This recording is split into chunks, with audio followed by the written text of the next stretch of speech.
Hello guys, आज हम solve करेंगे क्लास 12th के एक्सीलेंट डेस्क वर्क का दूसरा पार्ट। चलिए स्टार्ट करते हैं। ग्रामर सेक्शन को ही सॉल्व कर रहे हैं और इससे पहले हम पहला पार्ट सॉल्व कर चुके हैं। चलिए स्टार्ट करते हैं। तो change the following into indirect form of speeches. सबसे पहला सेंटेंस दिया है डायरेक्ट इनडायरेक्ट का। तो the teacher said the sun sets in the west. तो इसमें कुछ नहीं करना है क्योंकि ये जो पार्ट दिया है यूनिवर्सल ट्रुथ का दिया है। तो the teacher said that, comma inverted comma हटा के दैट लगा देंगे, सेंटेंस को बना देंगे, बन जाएगा। बहुत आसान है। दूसरा देखते हैं। He said I must go. तो सेड का सेड रहेगा। He said that, I first person है और इससे किसे बदलेंगे, सब्जेक्ट से बदलेंगे। तो क्या हो जाएगा, यहाँ पर ही हो जाएगा। मस्ट का मस्ट रहेगा। He must go. सेंटेंस क्या हो जाएगा, he said that he must go. चलिए अगला सेंटेंस देखते हैं हम। He is the man, he has criminal charges against him. इसमें क्या करवाया है, सिंथेसिस का पार्ट है, कॉम्प्लेक्स सेंटेंस में बदलवाया है। तो कॉम्प्लेक्स सेंटेंस में अगर इसको बदलेंगे तो हम बदल देंगे एडजेक्टिव क्लॉज की सहायता से।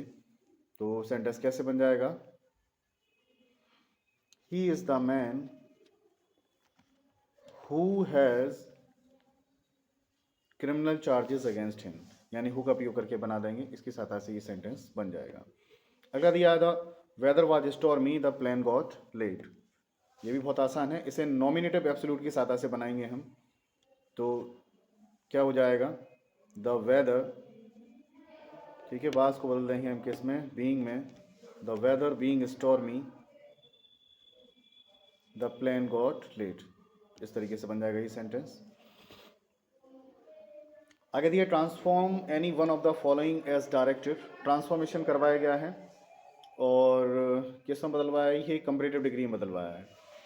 तो ये बात हम अच्छे से जानते हैं कि अगर पॉजिटिव डिग्री के सेंटेंस में नॉट पहले से दिया है और आपको कंपैरेटिव डिग्री बनानी है तो हम क्या करते हैं, उसके लिए कंपैरेटिव बनाते समय उसमें नोट का उपयोग नहीं करते हैं। अगर इसमें नोट नहीं दिया होता तो कंपैरेटिव बनाते समय उसमें नोट लगा देते। तो सेंटेंस क्या बन जाएगा,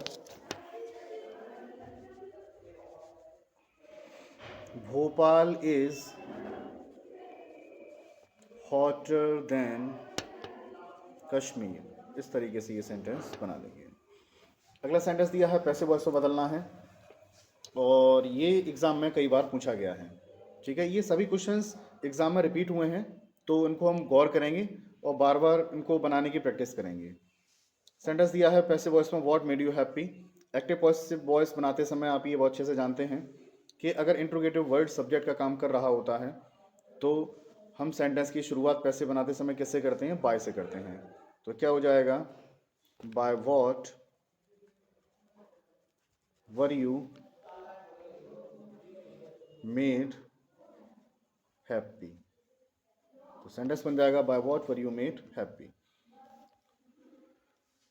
आगे देखते हैं, correct any one of the following sentences, your knowledge is most perfect. Syntax का पार्ट दिया है, सेंटेंस रॉन्ग दिए हैं, इन्हें सही करना है। तो परफेक्ट, इसमें क्या दिया है, your knowledge is perfect, most perfect, most से कोई मतलब ही नहीं है, योर नॉलेज इज परफेक्ट। आगे देखते हैं, माई brother is Elder than me. मेरा भाई मुझसे बड़ा है। तो एल्डर के बाद आप ये जानते हैं कि देन का प्रयोग नहीं करेंगे, किसका प्रयोग करेंगे, my brother is elder to me. The synonym cruel is, cruel का सिनोनिम पूछा है। क्रूअल का मीन्स होता है निर्दयी, तो इसका परफेक्ट सिनोनिम क्या होगा, मर्सीलेस। मर्सीलेस का भी मतलब निर्दयी होता है। और काइंड मीन्स दयालु, ब्रेव मीन्स बहादुर, पिटीफुल मीन्स भी, ठीक है, दयालु से ही मतलब है। Give the antonym of one of the following words. अगर इसका एंटोनम पूछा गया है तो वर्ड दिया है इसमें एल ए, ठीक। तो एल ए का मतलब क्या होता है, सूद, मतलब शांत करना। और इसका परफेक्ट एंटोनम क्या हो जाएगा, इंटेंसिटी। हम लिख सकते हैं इंटेंसिटी। एम्पल, ठीक है, एम्पल का क्या हो जाएगा, मीगर, MEAGRE, ठीक है। एम्पल का मतलब होता है प्रचुर मात्रा। Use the following words in a sentence of your own, bring out the difference in the meaning clearly to any. Sentence में यूज करना है। सेंटेंस में यूज करना बहुत आसान है, अगर आपका मीनिंग क्लियर हो जाता है तो मीनिंग क्लियर कर लेते हैं। सेंटेंस में तो यूज कर ही लेंगे फिर हम लोग। सीज, सीज का मतलब क्या होता है, सीज का मतलब होता है रोकना। क्या मतलब होता है सीज का, रोकना। और SEIZD सीज, इसका मतलब होता है जब्त करना। ठीक है, कोई भी सेंटेंस आप बना सकते हैं जब मीनिंग क्लियर हो गया है तो। QIET, QIET का मतलब क्या होता है? शांत करना, कहते नहीं कीप क्वाइट। और QITE, इसका मतलब होता है पूरी तरह। जैसे सेंटेंस में बोलते हैं, कहते हैं हाउ आर यू, आप कहते हैं आई एम क्वाइट वेल, तो इसका मतलब है पूरी तरह ठीक हूँ। अगला दिया है इसमें वन वर्ड सब्स्टिट्यूशन का पार्ट है, गवर्नमेंट बाय वन पर्सन, एक व्यक्ति के द्वारा चलाई गई सरकार। यानी कोई एक व्यक्ति अपना शासन कर रहा हो तो उसे क्या बोलते हैं हम? ऑटोक्रेसी कहते हैं। क्रेसी का मतलब गवर्नमेंट से ही होता है, कोई एक व्यक्ति सरकार चला रहा है तो उसे ऑटोक्रेसी।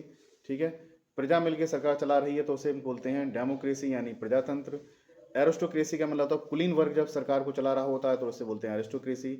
और ब्यूरोक्रेसी जब अफसर लोग मिलकर सरकार को चला रहे होते हैं तो उसे हम बोलते हैं ब्यूरोक्रेसी। आगे दिया है इसमें to play fast and loose, इससे क्या करना है? Use any one of the phrasal verbs in your own sentence to make their meaning clear. अगर इसका मीन क्लियर हो जाएगा तो सेंटेंस में तो आप यूज कर ही लेंगे। To play fast and loose का मतलब होता है खिलवाड़ करना, और मेकअप का मतलब होता है कमी पूरी करना। कोई भी सेंटेंस आप इनसे बना सकते हैं। आगे दिया है फूल्स पैराडाइज। फूल्स पैराडाइज का मतलब क्या होता है? मूर्खतापूर्ण अभिलाषा, इसकी हिंदी होती है। तो परफेक्ट अगर इसकी इंग्लिश जानने की कोशिश करेंगे तो क्या बनेगी? To live in a state of enjoyment based on false belief और होप्स। स्टोरी दी गई है, स्टोरी को आज हमने इसमें सॉल्व करके ही दिया है, जिससे कि आप लोग लिखते चलें और आपको लिखने में दिक्कत ना हो, मीनिंग मिस्टेक्स ना हो। चलिए स्टार्ट करते हैं। स्वामी विवेकानंद देश के महान सपूत थे, पश्चिमी देशों में उन्होंने भारत का झंडा ऊंचा किया। तो पहला सेंटेंस दिया है स्वामी विवेकानंद देश के महान सपूत थे। Swami Vivekananda was a great son of country. पश्चिमी देशों में उन्होंने भारत का झंडा ऊंचा किया, पास्ट इंडेफिनिट का टेंस है। He raised the Indian flag high in the western countries. उनका जन्म कोलकाता के एक संभ्रांत बंगाली परिवार में हुआ था। तो क्या बन जाएगा sentence? He was born in a elite family, संभ्रांत परिवार मतलब elite family of a Bengal in Kolkata. उनके बचपन का नाम नरेंद्र था। His childhood name was Narendra, परंतु सन्यासी होने पर वो विवेकानंद बन गए। आप देख सकते हैं मोस्टली सेंटेंस इसमें, ये वाला सेंटेंस भी किसमें दिया है? ये भी पास्ट इंडेफिनिट में ही दिया है। बट बिकमिंग अ हर्मिट, ठीक है, सन्यासी होने पर, ही बिकेम विवेकानंद, उनका नाम क्या पड़ गया? विवेकानंद पड़ गया, वो विवेकानंद बन गए। आगे दिया है गुरु से मिली शिक्षा को उन्होंने अपने जीवन में उतारने का प्रयास किया।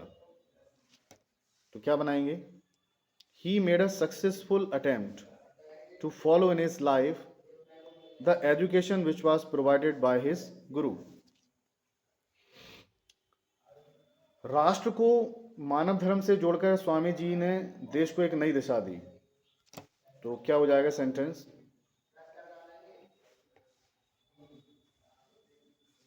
Combining nationalism to humanity, Swami ji gave a new direction to the country. अब लास्ट सेंटेंस क्या दिया है?